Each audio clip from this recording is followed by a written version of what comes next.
it appears during the time the pandemic broke, there were a lot of freebies. In my opinion, we have reached the brink point now where we have to pay for those freebies.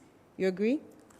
Yes, and I think there are some of us who probably felt that the freebies that were given during the pandemic should probably have been more targeted and not give it to everybody as was done. Mm-hmm. But I think we have to understand as Ghanaians that, we are in difficult circumstances.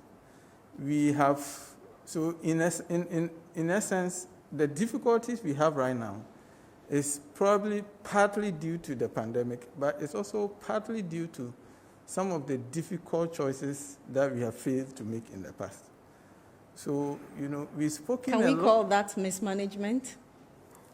So, I'm not sure that I'll call that mismanagement. I think, so there's the mismanagement part in terms of, how we have managed our funds. And I think I was happy that this time there's a lot of emphasis on trying to complete, some abandoned projects. Mm-hmm. But generally, we've always known, and there's always been a discussion about the need to broaden the tax base.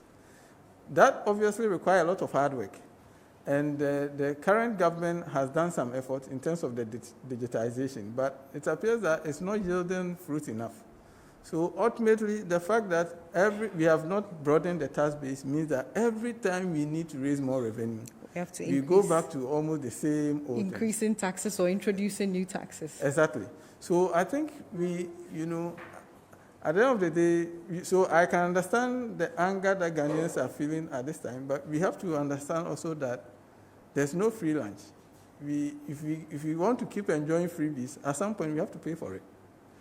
Doc, and I'll go back to Mr. Morrow, but on this point where we would expect fuel prices to go up ultimately, that's going to be a major blow-up in terms of the effect. You're going to have every sector increase, whether it is goods or services, because fuel prices would have gone up.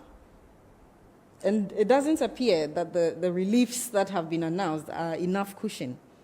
That's hard times ahead. Yes, I think, in terms of the reliefs, Mr.